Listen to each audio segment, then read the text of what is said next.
Hey guys, it's the boxing world. Here with a hypothetical question. Can Agit Kabayel become a future heavyweight champion? Agit Kabayel is definitely one of the most mysterious heavyweights I have ever seen. He is so confusing. He looks like a short, fat Teletubby in this age of 6'6" jacked heavyweights. I mean, he looks like he has no chance every time he steps into the ring.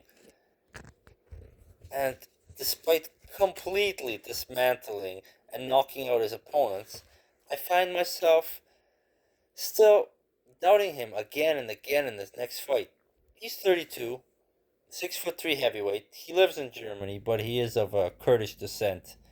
Before his fight against Derek Chisora, I had never heard of Agit Kabayel.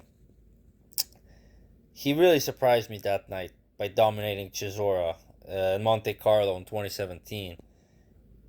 Chisora made, of course, a bunch of excuses in that fight, and many observers just said Chisora did not take him seriously, and that Chisora wasn't that good anyway.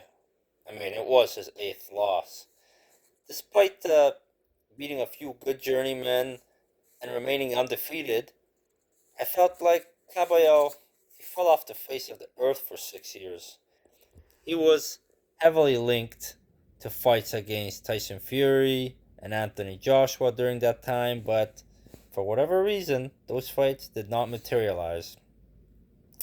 6 years after his shock win over Chisora, Kabayel got another shot in the big light, this time on the Day of Reckoning undercard fight in Saudi. Although Kabayel was still undefeated, many fans questioned his resume and the quality of his opponents, besides Chisora. He was essentially being viewed as a lamb, being led to the slaughter against a huge 2 meter tall Russian, Makhmudov. Makhmudov was 18-0, 17 knockouts, against impressive opponents as well. Michael Wallish, Carlos Takam, Erkan Tepper, Mariusz Vach, and others.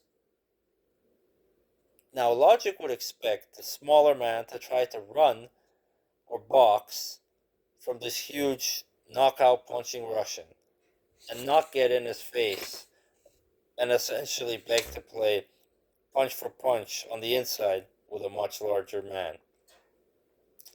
But this brave and bold strategy was indeed Kabayel's plan.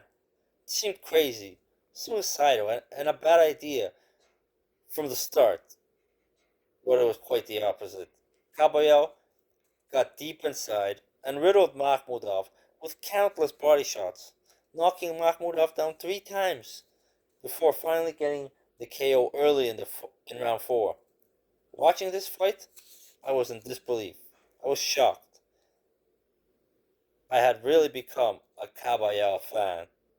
It was probably the most dominant body assault I have ever seen at heavyweight, and I've watched a lot of fights.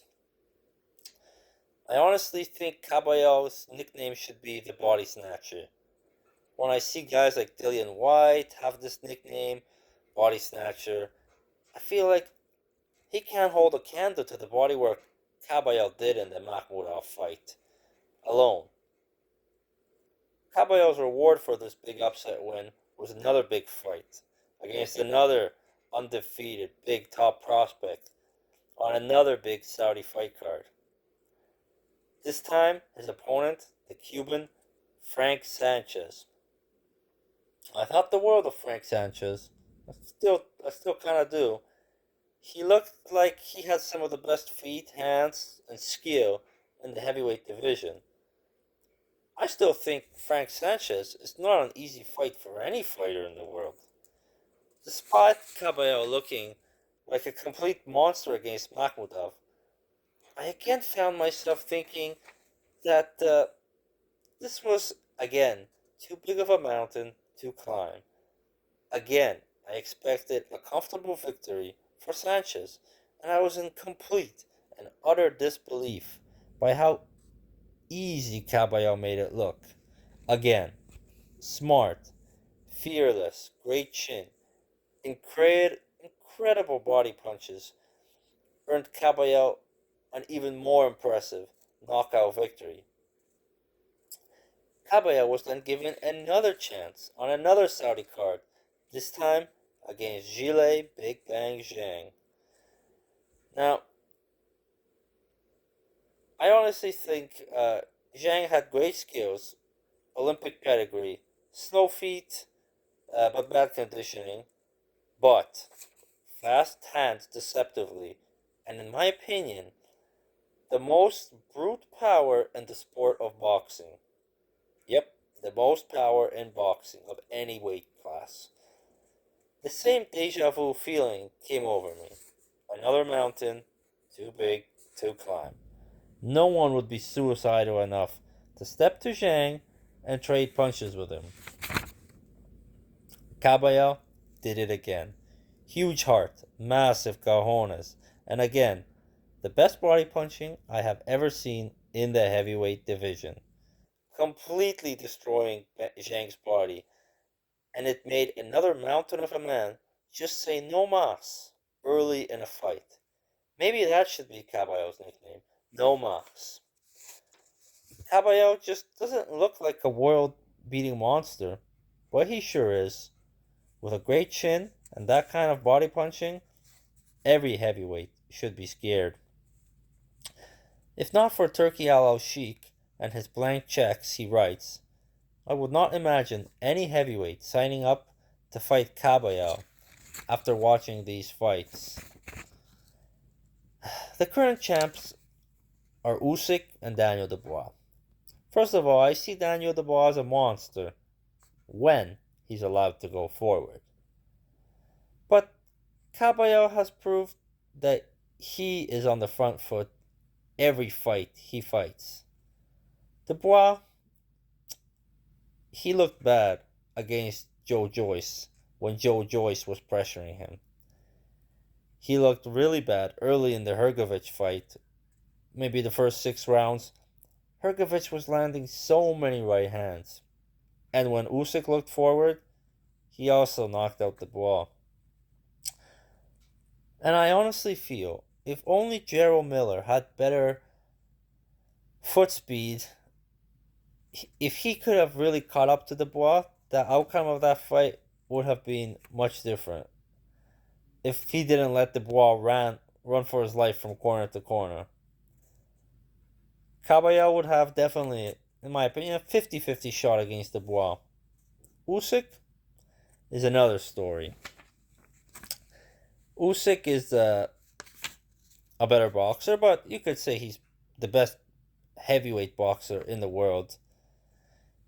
But Usyk has shown vulnerability to the body against Dubois with the controversial low blow that had Usyk on the ground for 5 minutes. AJ, sparring stories where he was allegedly KO'd to the body by Martin Bakole. Even knockdowns in the amateurs against Beterbiev. Lots of weaknesses from body attacks, and Kabayel is the best body punching heavyweight I have seen. So yes, Kabayel does have the kryptonite to beat Usyk as well.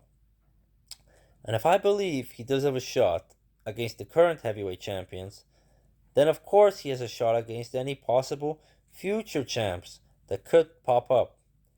He's definitely one of my favorite current fighters. Humble, happy, fearless, and a real monster slayer. Yes, he can become a future heavyweight champion. And with his fearless, come forward style, it will be extremely entertaining to watch. Thanks for watching, guys, and we will discuss any actual matchups for Kabayel when any fights are announced. See you next time. Later.